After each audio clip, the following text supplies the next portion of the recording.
Hello मेरे प्यारे बच्चों, I hope you all are doing good. आज का टॉपिक बड़ा इंटरेस्टिंग है और आज का टॉपिक थोड़ा सा डिफिकल्ट है बेटा, क्योंकि we are going to do one of the most important exercise of the chapter number 4। मतलब कि एक्सरसाइज नंबर 4.2, जिस पे बेस मैंने आपसे कहा था कि एक्सरसाइज नंबर 3.4 जो एलिमेंट्री ऑपरेशन हमने छोड़ी थी वो भी इसके बाद इजीली कंप्लीट हो जाएगी। एक्सरसाइज हल्की सी टफ है तो you have to be a completely focused in this video. आपने एक एक चीज़ को बहुत अच्छे से समझना है, क्योंकि मैं इस वीडियो को बहुत स्लोली आगे लेके ले जाने वाला हूँ। मुझे पता है कि एक भी चीज़ अगर आपकी मिस हुई या एक भी चीज़ को या एक भी कॉन्सेप्ट को लेकर आपको कन्फ्यूज़न हुई तो इस एक्सरसाइज को करना थोड़ा टफ हो जाएगा आपके लिए। तो बहुत आराम से लेके चलेंगे। एक वीडियो में हम सारी प्रॉपर्टीज़ को समझेंगे कि 8 प्रॉपर्टीज़ ऑफ डिटर्मिनेंट होती क्या क्या है, उनका यूज़ किस तरीके से करते हैं। फिर अगली वीडियो में कुछ हल्के लेवल के क्वेश्चन करेंगे हम लेवल 1 के। फिर एक और वीडियो अपलोड करेंगे, इसमें हम लेवल 2 करेंगे।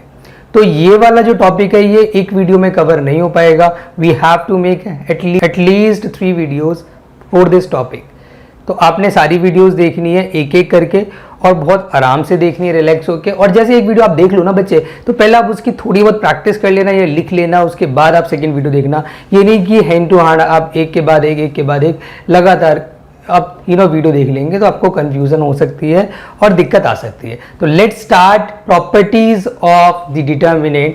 तो सबसे पहले हम बच्चे क्या करेंगे, हम पहले कॉन्सेप्ट को समझेंगे। सारी प्रॉपर्टीज को मैं तुम्हें एक एक करके एक्सप्लेन करूंगा। इसकी मैंने PDF में सारे नोट्स दे रखे हैं, तो वहाँ से आप देख लेना, एक्सप्लेनेशन आपको मिल जाएगी वहाँ। और यहाँ मैं आपको समझा देता हूँ कि क्या होती हैं प्रॉपर्टीज। तो start with the property number 1, जो कि नोट्स के अंदर मैंने आपको ऑलरेडी लिखी हुई है। देखो property number 1, property number 1 which is called the determinant property या कोफैक्टर प्रॉपर्टी भी हम इसको बोल सकते हैं। देखो आप लोग के एडवांटेज के लिए मैं एक काम कर रहा हूं, मैं हर एक प्रॉपर्टी को दे रहा हूं अ नेम, ताकि आपको कंफ्यूजन ना रहे कि प्रॉपर्टी नंबर 1 क्या है, प्रॉपर्टी नंबर 2 क्या है। विद द नेम अगर आप अगर दिमाग में रखोगे तो शायद आपको इजीली दिमाग में रहेंगे भी और याद भी रख पाओगे आप। तो जैसे कि प्रॉपर्टी नंबर 1 का नाम हमने क्या रखा है, कोफैक्टर प्रॉपर्टी। अब इसका नाम क्यों रखा है हमने कोफैक्टर प्रॉपर्टी, उसका मैं रीज़न आपको एक्सप्लेन कर देता हूँ। कोफैक्टर प्रॉपर्टी क्योंकि बच्चे इसके अंदर अगर आप थोड़ा सा ध्यान देंगे तो मैंने लिखा हुआ है कि let A be the square matrix of order n, then the sum of product of element of any row और column with their cofactor it's always equal to the determinant. ये प्रॉपर्टी मैं वैसे ऑलरेडी आपको explain कर चुका हूँ when we have done exercise number 4.4, जब मैंने आपको कराया था। तो आपको याद होगा मैंने आपको ये एक्सप्लेन किया था कि वैल्यू अगर आपके पास कोई भी डिटर्मिनेंट कोई भी आपके पास डिटर्मिनेंट है A11, A12, A13, A21, A22, A23, A31, A32, A33, right. और मैं आपसे कह रहा हूँ आपने इवेल्युएट करना है by using the any row के कोफैक्टर या एनी कॉलम के कोफैक्टर। तो ऑलवेज रिमेंबर कि मैंने आपसे कहा था कि वैल्यू ऑफ द डिटर्मिनेंट क्या होती है, the product of the cofactor with the element of that row और कॉलम।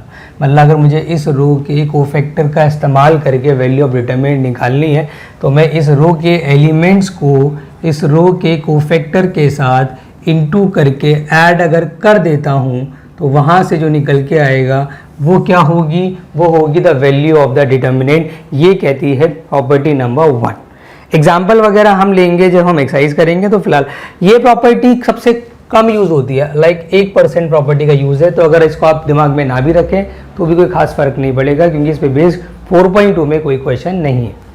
उसके बाद अगली जो है प्रॉपर्टी जिसका मैं इसका प्रॉपर्टी नंबर 2 जो मैंने असाइनमेंट में दी है, इसको हम बोलते हैं बेटा ज़ीरो प्रॉपर्टी। ज़ीरो प्रॉपर्टी इसका नेम हमने क्या रखा है, ज़ीरो प्रॉपर्टी। अब ये नेम इसका हमने क्यों रखा है उसका मैं आपको रीज़न बता देता हूँ। इसमें लिखा हुआ है, आप ध्यान से अगर देखेंगे तो if each element in any row and in a column of determinant is zero then the value of determinant zero. मतलब एक्सपैंड करके जो तुम निकालते हो उसे हम बोलते हैं वैल्यू ऑफ डिटर्मिनेंट। और मैंने इसमें लिखा है कि किसी एक रो या एक कॉलम में अगर सारे एलिमेंट जीरो हो जाएं तो वैल्यू ऑफ डिटर्मिनेंट जीरो हो जाती है। एग्जाम्पल के तौर पे जैसे यहाँ पे मेरे पास कोई डेल्टा है 103 या 0,0,0,4,5,6। अब मैं आपसे बोलूँ इसको एवेल्युएट करो या इसको एक्सपैंड करो, तो आपके ऑप्शन 6 हैं, किसी रो या किसी कॉलम के अलॉन्ग कर सकते हो, लेकिन आपको इसको एक्सपेंड करने की ज़रूरत ही नहीं है। उसका एक रीज़न ये है कि बेटा अगर किसी एक रो या एक कॉलम में सारे एलिमेंट 0 तो 100% वैल्यू ऑफ डिटर्मिनेंट मतलब एक्सपेंड करके जो आने वाला है वो 0 ही आएगा। तो इट्स अ प्रॉपर्टी। तो अगर ऐसा हो जाए किसी एक रो या किसी एक कॉलम में सारे एलिमेंट 0 हों सारे, तो वैल्यू ऑफ डिटर्मिनेंट 0 हो जाती है। अच्छा, अगर ऐसा होता कि 0 1 2 0 3 4 1 2 3, बच्चा कहता है कि सर इसमें 0 2 हैं, एक नहीं है, तो क्या वैल्यू ऑफ डिटर्मिनेंट 0 होगी? So value of determinant can't be equal to 0। तो उसके अंदर 0 हो भी सकती है और नहीं भी हो सकती, बट हम ये नहीं कह सकते कि 100% कि 0 ही है। तो इट्स अ 0 प्रॉपर्टी कि एक रो या एक कॉलम में सारे एलिमेंट का 0 होना ज़रूरी है। उसके बाद आते हैं बेटा, आई विश आपको ये क्लियर हो गया होगा। उसके बाद अगली जो प्रॉपर्टी है, प्रॉपर्टी नंबर 3, वो क्या कहती है ये भी समझ लें बेटा। प्रॉपर्टी नंबर 3, इसका नाम हमने रखा है बेटा, इसको हम बोलते हैं, it's called interchange property. Interchange property क्यों कहते हैं सुन लेना। इसमें लिखा हुआ है कि the value of determinant remain unchange if the rows and column are interchange. मतलब कि मैं एक एग्जांपल के थ्रू समझाऊंगा। इसका नाम हमने क्या रखा बच्चों? Interchange property. Interchange property. अब ये नाम इसका क्यों रखा है? ये नाम इसलिए रखा है कि अगर मेरे पास कोई डिटर्मिनेंट है लाइक 1 2 3 4 5 6 7 8 9 और सपोज एक्सपैंड करके इसको 25 आ रहा है, we don't know, it's assumed, ये मैंने एज्यूम किया है बेटा, मुझे नहीं पता इसको एक्सपैंड करके कितना आएगा। तो सपोज हमने एज्यूम कर लिया कि इसको एक्सपैंड करके हमारा फॉर एग्जाम्पल 25 आ रहा है। तो इंटरचेंज प्रॉपर्टी क्यों कहती है कि अगर आप उस डिटर्मिनेंट का ट्रांसपोज निकाल दो, मतलब सारे रोज को कॉलम में कन्वर्ट कर दो, 1 2 3 4 5 6 7 8 9, सारे रोज को अगर आप कॉलम में चेंज कर दो तो वैल्यू ऑफ द डिटर्मिनेंट को कोई फर्क नहीं पड़ता, वैल्यू ऑफ डिटर्मिनेंट रिमेन से। तो पहले भी 25 आ रहा था, अब भी 25 आएगा, तो चाहे बोलो डेल्टा या डेल्टा का ट्रांसपोज, तो एक प्रॉपर्टी की 0 अगर हो किसी रो किसी कॉलम में तो 0 हो जाता है, अगर सारे इंटरचेंज कर दें तो वैल्यू ऑफ डिटर्मिनेंट को कोई फर्क नहीं पड़ता। तो ये कितनी प्रॉपर्टी हो गई? प्रॉपर्टी नंबर 3 तक आ चुके हैं। प्रॉपर्टी नंबर 4 ये क्या कहती है, जरा इसको बहुत ध्यान समझना। इसमें कहता है कि if any 2 rows of a determinant are interchanged then the value of determinant changes by the minus sign only. मतलब जो मैंने कहा है सुन लेना उसको बेटा, उसमें एक स्पेलिंग मिस्टेक है उसको ठीक कर लेना। प्रॉपर्टी नंबर 4 इसको हम बोलते हैं एक्सचेंज प्रॉपर्टी। इसका नाम आप लिख लेना हैंड टू हैंड कॉपी के अंदर, एक्सचेंज प्रॉपर्टी। अभी एक्सचेंज प्रॉपर्टी क्या कहती है बहुत ध्यान समझो। मैंने इसमें लिखा हुआ है कि अगर किसी भी पर्टिकुलर हमारे पास जो डिटर्मिनेंट है, अगर उसकी 2 रोज या 2 कॉलम को हम आपस में एक्सचेंज करते हैं तो वैल्यू ऑफ डिटर्मिनेंट को कोई फर्क नहीं पड़ता, बस साइन का फर्क आ जाता है। आई मीन टू से, मैं एक एग्जाम्पल के थ्रू तुम्हें एक्सप्लेन करता हूँ। 1 2 3 4 5 6 7 8 9, ठीक है। अब इसके अंदर क्या है, हम इसमें हमने क्या करा है, कंप्लीटली इंटरचेंज, मतलब सारे रोज को कॉलम बना दिया, सारे कॉलम को रोज बना दिया।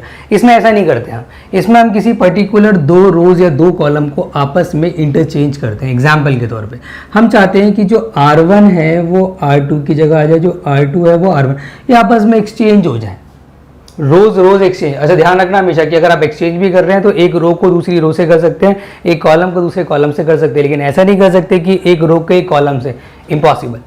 तो आपको स्पेसिफाई करना पड़ेगा कि you are changing R1 with R2। अब एक्सचेंज कर रहे हैं R1 को, ये आपने सिंबल बनाया है, it's a symbol of the double arrow, जो सिंबल है ये सिंबल है एक्सचेंज का। तो आप अगले स्टेप में इसको एक्सचेंज कर सकते हैं, कोई इशू नहीं है। यहाँ आ जाएगा 4 5 6 ऊपर, 1 2 3 नीचे, 7 8 9 हो जाएगा। बस एक बात का ध्यान रखना कि you need to change the sign, आपको साइन को चेंज करना ज़रूरी है जब भी आप एक्सचेंज करेंगे। अगर एक बार एक्सचेंज किया तो एक बार साइन चेंज होगा, दोबारा एक्सचेंज करते हैं, like if you will again exchange C1 is changes to C2, तो दोबारा लिखते टाइम पहले आएगा 528 417 639। अब जो पहले यहाँ पे साइन था किसका, नेगेटिव का, it will become positive sign. तो जितनी बार आप एक्सचेंज करोगे उतनी बार आपको साइन चेंज करना पड़ेगा। This is called exchange property. I wish आपको क्लियर हो गया होगा। उसके बाद अगली जो प्रॉपर्टी मैंने लिखी हुई है, यू कैन सी, मैंने लिखा है कि if the two lines of the determinant are identical then the value of determinant is zero. अगर देखो, अब इस चीज़ को बहुत आराम से समझना, बहुत रिलैक्सिंग वे में, कि अगर इसको हम बोलते हैं, ये है प्रॉपर्टी नंबर 5, प्रॉपर्टी नंबर 5, इसका नेम है आइडेंटिकल प्रॉपर्टी।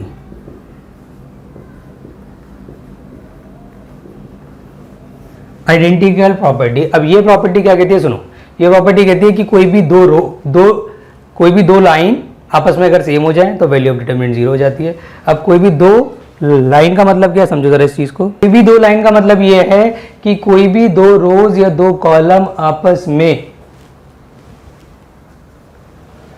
सेम हो, बिल्कुल सेम, एग्जैक्टली सेम, तो वैल्यू ऑफ डिटरमिनेंट जीरो हो जाती है। एग्जाम्पल के तौर पे जैसे मेरे पास है ABC DEF GHI, sorry ABC, तो यू कैन सी ये वाला जो डिटर्मिनेंट है, मैं इसको अगर आपको एक्सपैंड करने के लिए बोलूं तो आपको एक्सपैंड करने की जरूरत ही नहीं पड़ेगी। उसका एक बहुत बड़ा रीजन ये है कि इसमें आपको दो रो सेम नजर आ रही हैं, तो आप सीधा लिख देंगे yes value of determinant is zero, और रीजन क्या बोल देंगे, because R1 and R3 are identical या सेम। R1 R3 सेम है, इस वजह से वैल्यू ऑफ डिटर्मिनेंट जीरो हो गई। एग्जाम्पल के तौर पे 1 2 3 4 5 6, कोई भी दो कॉलम सेम हो गए। मैंने बोला कोई भी दो रो या कोई भी दो कॉलम अगर एग्जैक्टली सेम हो जाए तो value of determinant will be zero. तो इसके अंदर भी आप क्या बोलेंगे कि इसको एक्सपैंड करने की जरूरत नहीं है, answer will be zero. Reason क्या देंगे, because C1 and C2 are same. या तो बोल सकते हो सेम या बोल सकते हो आइडेंटिकल। तो this is the property number 5। एक बार रिपीट करता हूँ, प्रॉपर्टी नंबर 1 इतनी इंपॉर्टेंट नहीं है। 2 में अगर किसी एक रो एक कॉलम में सारे एलिमेंट जीरो तो वैल्यू ऑफ डिटर्मिनेंट जीरो। इसमें मैंने बोला कि अगर आप सारे रोज को कॉलम में कन्वर्ट करते हैं तो value of determinant remain same, उसको फर्क नहीं पड़ता।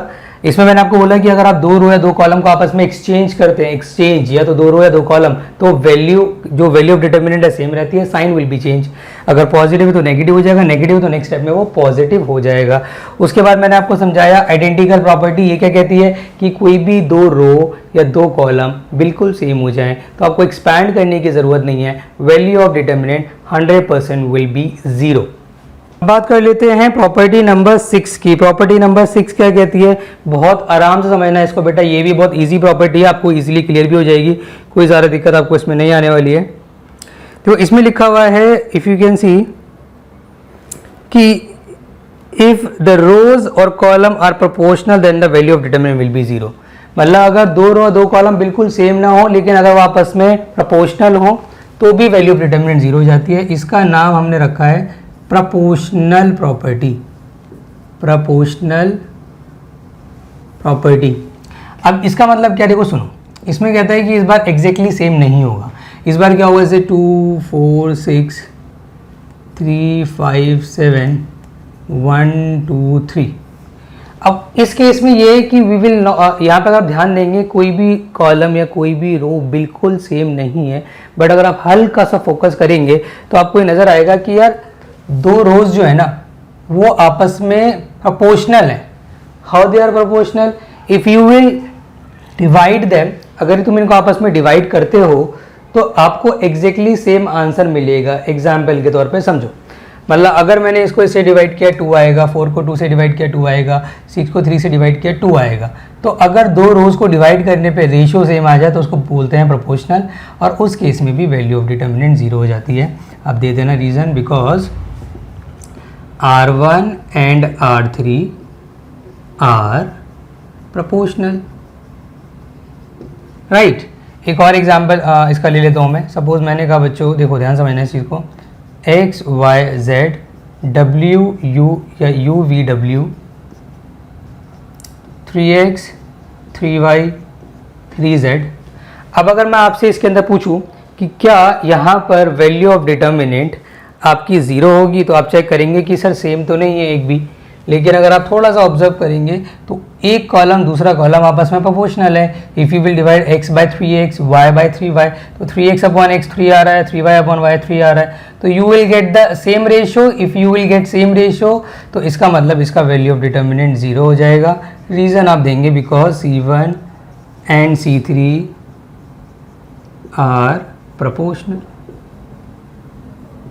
राइट। तो ये थी proportional property which is property number 6। अब हम इसके आगे बढ़ते हैं और करते हैं प्रॉपर्टी नंबर 7। बेसिकली अगर मैं स्टार्टिंग वाली प्रॉपर्टी है जो कि अनयूज्ड प्रॉपर्टी है, अगर उसको हटा दूं तो 8 प्रॉपर्टी, अगर उसको इंक्लूड करके चले तो टोटल जो आती है प्रॉपर्टी वो आपके कोर्स में 9 बन जाती हैं। तो जो स्टार्टिंग वाली है आप उसको इतना इंपॉर्टेंस देने की ज़रूरत नहीं है, तो आप 8 ही प्रॉपर्टी एज्यूम कर चले कि आपके कोर्स में 8 प्रॉपर्टीज़ हैं टोटल। उसके बाद बात कर लेते हैं बेटा नेक्स्ट प्रॉपर्टी जो मैंने लिखी हुई है वो है प्रॉपर्टी नंबर 7। इसमें मैंने क्या लिखा हुआ है, if we multiply any constant with the determinant then it can be multiply with any one row और वन कॉलम और वाइस वर्सा। मतलब अगर देखो इसका नाम पहले रख देते हैं, ये प्रॉपर्टी नंबर 7 है, प्रॉपर्टी नंबर 7, और इसका नाम हमने रखा है common factor and multiplication property. Common factor and multiplication property.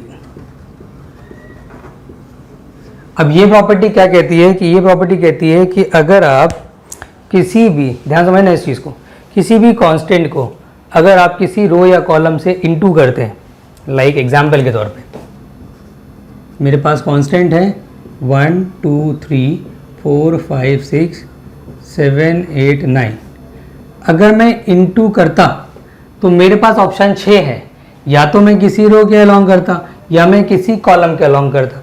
तो अगर मैं इनटू करूंगा तो किसी एक रो या एक कॉलम में ही कर सकता हूं, सबसे नहीं कर सकता। जैसे चैप्टर नंबर 3 था मैट्रिक्स अलजेब्रा, उसमें क्या करते थे, इफ यू विल मल्टीप्लाई तो you have to multiply with each and every element. But इसमें डिटर्मिनेंट में ऐसा नहीं होता। डिटर्मिनेंट में क्या होता है, अगर आप मल्टीप्लाई कर रहे हो तो अगर आप इनटू कर रहे हो कांस्टेंट को विद द डिटर्मिनेंट तो ऑप्शन 6 है, या तो किसी एक रो या किसी एक कॉलम में मल्टीप्लाई होगा, वो आपकी चॉइस है। आप चाहें जो रो आप सिलेक्ट कर सकते हैं या फिर कोई भी कॉलम आप सिलेक्ट कर सकते हैं। एग्जाम्पल के तौर पे मैंने सपोज इनटू कर लिया इस वाले कांस्टेंट को रो 1 से, तो k हो गया, 2k हो गया, 3k हो गया, 4 5 6 को कोई फ़र्क नहीं पड़ा, 7 8 9 को भी कोई फ़र्क नहीं पड़ा। या फिर मैं ऐसा भी कर सकता था, एग्जाम्पल के तौर पे मैं इस कांस्टेंट को सेकंड वाले कॉलम से मल्टीप्लाई कर लेता, तो पहला column as it is 2k 5k 8k 3 6 9 as it is. उस केस में भी वी कैन से कि यहाँ पर भी क्या होगा, यहाँ पर भी किसी एक कॉलम में इंटू होगा, तो किसी एक रो एक कॉलम से आप इंटू कर दो, this is called the multiplication property. Common factor भी मैंने लिखा हुआ है। कॉमन फैक्टर क्यों लिखा हुआ है, मैंने वहाँ पे एक वर्ड यूज़ किया वाइस वर्सा। अब इसका मतलब क्या है, इसका मतलब ये है कि अगर आपने कॉमन भी निकालना है, समझना इस चीज़ को, if you want to take common तो भी आपको किसी एक रो या एक कॉलम से ही कॉमन लेना पड़ेगा, आप हर किसी से कॉमन नहीं ले सकते। एग्जाम्पल के तौर पे जैसे यहाँ पे लिखा हुआ देखो 3 6 9 2 4 8 1 2 3। अब अगर आप ध्यान से ऑब्जर्व करें तो यहाँ पे कॉमन आ रहा है। कॉमन कहाँ से आ रहा है, एक तो कॉलम 1 से कॉमन आ रहा है, तो यहाँ से आप कॉमन निकाल सकते हैं कॉलम 1। यहाँ से कॉमन कितना आ रहा है 3, और यहाँ से कॉमन निकाल सकते हैं आप 2। तो मैंने आपसे क्या बोला, किसी एक रो या एक कॉलम से आप कॉमन ले सकते हैं, तो आपने वहाँ से कॉमन ले लिया, कोई इशू वाली बात नहीं है। अंदर क्या बन जाएगा 1 2 3, और अगले में भी अगर आप ध्यान देंगे तो बचेगा 1 2 4 1 2 3। तो नेक्स्ट स्टेप में अगर आप इसको 0 भी करना चाहें तो कर सकते हैं। उसका एक बहुत बड़ा रीज़न है कि दो कॉलम आपस में क्या हो चुके हैं, आइडेंटिकल, तो इन शॉर्ट इसकी वैल्यू क्या हो जाएगी, 0 हो जाएगी। तो this is called the multiplication and common factor property, जिसमें अगर आपने इंटू करना है तो भी किसी एक रो या कॉलम में, अगर कॉमन लेना है तो भी किसी एक रो या एक कॉलम से ही कॉमन आएगा। ठीक है, तो ये विश आपको क्लियर हो गया होगा प्रॉपर्टी नंबर 7 तक। अब बात कर लेते हैं प्रॉपर्टी नंबर 8 की। प्रॉपर्टी, इसको मैं थोड़ा इसको डीपली एक्सप्लेन करूंगा और एक एग्जांपल के थ्रू नहीं करूंगा, इसके मैं दो से तीन एग्जांपल लूंगा ताकि आपको अच्छे से क्लियर हो। और इसके बाद जो आखिरी प्रॉपर्टी है वो तो last but not the least सबसे इंपॉर्टेंट वही है। और इनफैक्ट मैं आपको बता दूं कि 80% केसेस में आपकी जो मैं लास्ट प्रॉपर्टी कराऊंगा आपको, प्रॉपर्टी नंबर 8 अगर मैं फर्स्ट हटा दूं, प्रॉपर्टी नंबर 9 अगर मैं फर्स्ट इंक्लूड कर लूं, तो वो सबसे इंपॉर्टेंट है। और ये स्प्लिटिंग वाली प्रॉपर्टी जो मैं अब कराने जा रहा हूं ये भी बहुत इंपॉर्टेंट है। तो property number 8 splitting property is very very important. मैंने आपसे बोला जो इसका नाम है वही इसका काम है। स्प्लिटिंग प्रॉपर्टी का मतलब क्या है, समझो इस चीज़ को बेटा। मैं अगर आपको एक्सप्लेन करूँ इन नोट्स, तो अपने नोट्स ओपन कर लो, नोट्स के अंदर जो मैंने स्प्लिटिंग प्रॉपर्टी के बारे में लिखा है पहले उसको एक बार रीड कर लो, फिर हम एग्जाम्पल के थ्रू समझेंगे। देखो स्प्लिटिंग प्रॉपर्टी मैंने क्या लिखा है बच्चों कि if each element of row और column of the determinant consist of sum of two and more term, then the determinant can be expressed as the sum of two or more determinant whose other rows and column are। देखो अब इसका मतलब समझो, मैंने कहा है कि किसी एक रो या एक कॉलम में एडिशन की फॉर्म में कुछ एलिमेंट हो तो उसको ब्रेक कर सकते हैं दो या दो से ज़्यादा डिटर्मिनेंट में। एग्जाम्पल के तौर पे मैं आपको 2-3 एग्जाम्पल लेके बहुत डीपली समझाऊंगा, ध्यान देना।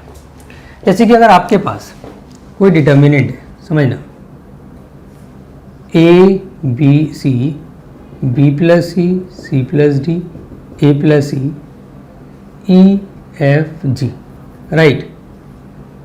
और मैं आपसे कह रहा हूं कि आपने इसमें स्प्लिटिंग प्रॉपर्टी लगानी है। तो आप स्प्लिटिंग प्रॉपर्टी के लिए क्या लॉ है? लॉ ये है कि किसी एक रो या एक कॉलम में एडिशन की फॉर्म में टर्म होनी चाहिए।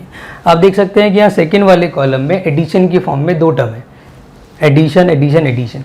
तो आप इसको बीच में ब्रेक कर सकते हो, स्प्लिट कर सकते हो। कैसे स्प्लिट कर सकते हो? मैंने आपसे कहा था आप जब एक रो या एक कॉलम में सारे एलिमेंट एडिशन की फॉर्म में हो तो उसको कितने डिटर्मिनेंट में तोड़ सकते हैं हम? जितने वहाँ एलिमेंट होंगे।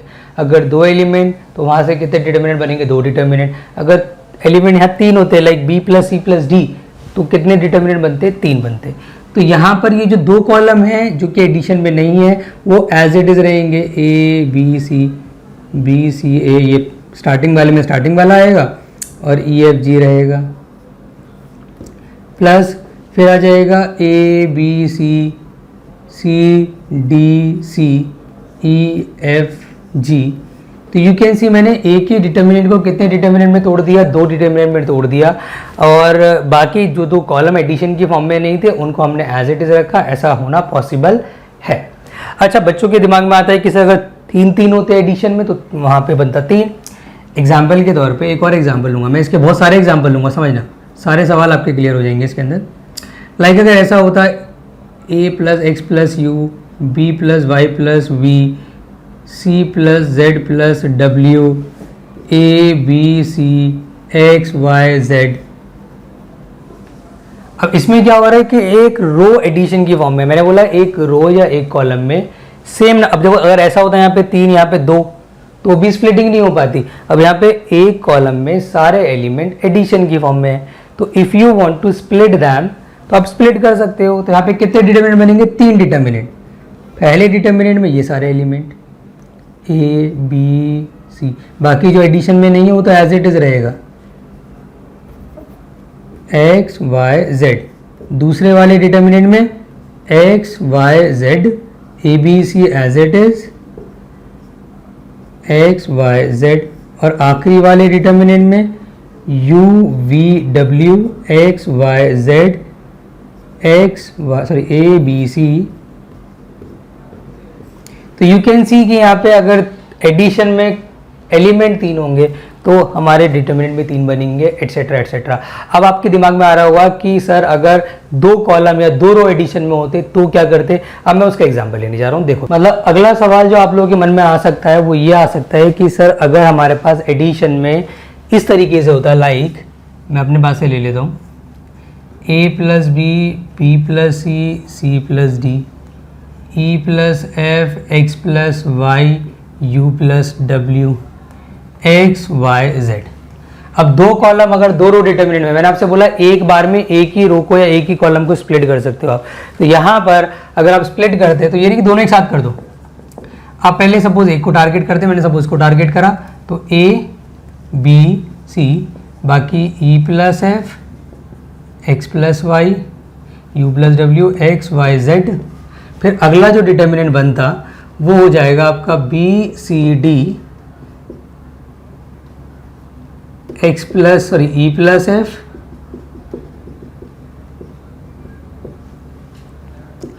X Y Z. फिर आप इसके दो डिटर्मिनेंट और बना सकते हैं, दो डिटर्मिनेंट और बना सकते हैं, तो टोटल इसके चार बन जाएंगे। तो this is called splitting property which is the most important property. अब मैं आपको कराने जा रहा हूँ प्रॉपर्टी नंबर 8, जिसमें बच्चों को ज़्यादातर दिक्कत आती है।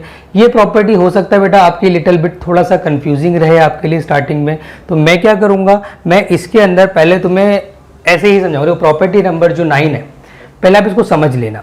अगर समझ में आती है बहुत अच्छे से स्टार्टिंग में तो बहुत अच्छी बात है, अगर थोड़ा कन्फ्यूज़न रहे ना तो घबराने की ज़रूरत नहीं है, क्योंकि ये एक ऐसी प्रॉपर्टी है जब आप यूज़ करते हैं ना तो ज़्यादा अच्छे से क्लियर होती है। तो अभी आपको इतना समझ में आ जाएगा कि आपको अप्लाई करनी आ जाएगी, बट बहुत अच्छी अंडरस्टैंडिंग नहीं बन पाएगी। वो अच्छी अंडरस्टैंडिंग जब आप क्वेश्चन लगाने शुरू करोगे, 5-6 क्वेश्चन खुद से कर लोगे, तो 100% आपको प्रॉपर्टी नंबर 9 जो कि लास्ट प्रॉपर्टी है, जो कि सबसे इंपॉर्टेंट प्रॉपर्टी है, वो क्लियर हो जाएगी। तो पहले मैं कुछ एग्जाम्पल लेता हूँ, फिर मैं उसी पे बेस क्वेश्चन कराऊंगा, तो आपकी property number 9 will be cleared. तो now I am going to explain you the property number 8, जिसके अंदर बच्चे देखो एक्चुअल में ये जो प्रॉपर्टी है ये क्या कहती है।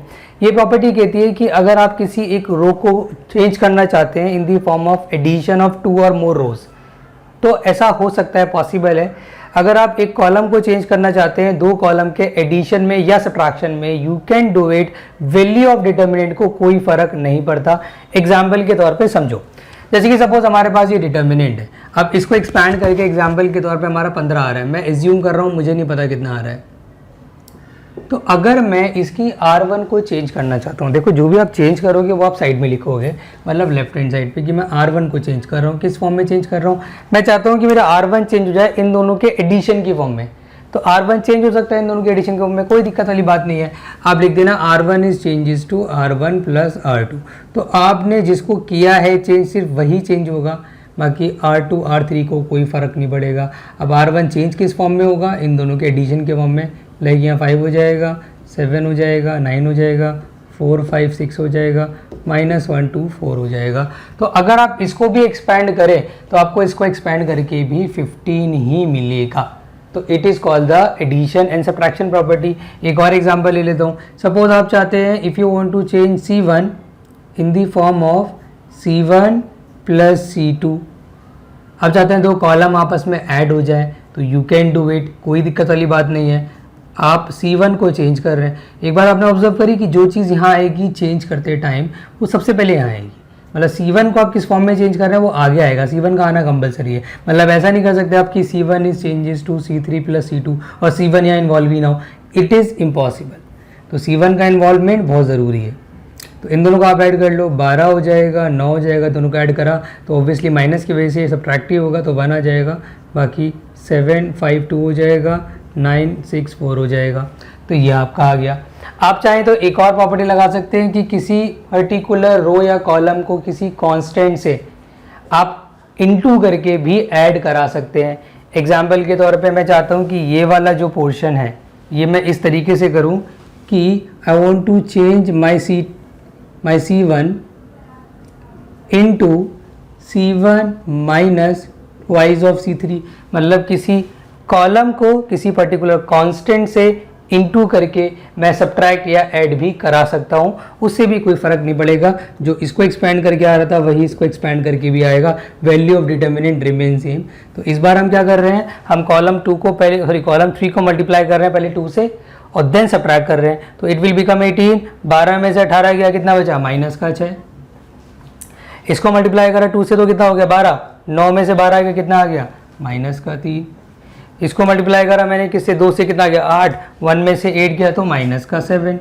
बाकी सब कुछ ऐसे इट इज़ 7 5 2 9 6 4। Etcetera etcetera. तो उस केस के अंदर we can say the value of determinant remain same, मतलब इसको भी सॉल्व करके 15 आएगा। तो आपने देखा बेटा कि हम रोज एंड कॉलम को ऐड सब्ट्रैक्ट कर सकते हैं, वैल्यू ऑफ डिटर्मिनेंट में फ़र्क नहीं पड़ेगा। अब मैं कुछ ऐसे ऑपरेशन आपको बता रहा हूँ जो कि गलत होते हैं, जो बच्चा लगाने की कोशिश करता है बट लगाना इज़ नॉट अलाउड। वो रॉन्ग ऑपरेशंस क्या क्या हैं सुन लो। नंबर 1 कि अगर आप किसी रो के अंदर सिर्फ कांस्टेंट को ऐड करना चाहते हैं और साथ में कोई रो या कॉलम नहीं लेना चाहते, विच इज़ रॉन्ग, इम्पॉसिबल। 2 रो या 2 कॉलम आपस में ऐड या सब्ट्रैक्ट तो हो सकते हैं, but if you want to into them multiply करना चाहते हैं आप 2 रोज को, इट इज़ इम्पॉसिबल, गलत ऑपरेशन है, गलती से भी मत करना। या आप ऐसा करना चाहते हैं R1 is changes to R1 upon R2, मत करना, गलत ऑपरेशन है। या आप ऐसा करना चाहते हैं, ये भी गलत ऑपरेशन तो लेना, R1 is changes to 1 upon 0 times of R1, wrong. हाँ, लेकिन अगर आप 0 से डिवाइड नहीं कर सकते बट किसी नंबर से डिवाइड कर सकते हैं, इट इज़ राइट। आप किसी पर्टिकुलर रो को किसी कांस्टेंट से मल्टीप्लाई कर सकते हैं, विच इज़ राइट। तो ये कौन से रॉन्ग ऑपरेशंस हैं, कौन से राइट ऑपरेशन है, ये आपको समझ में आना चाहिए। तो ये थी property number 9, the last property. अब एक बार आपने क्या करना है, आपने पहले सारी प्रॉपर्टीज़ को दोबारा से देखना है, समझना है, एग्जाम्पल्स देखने हैं।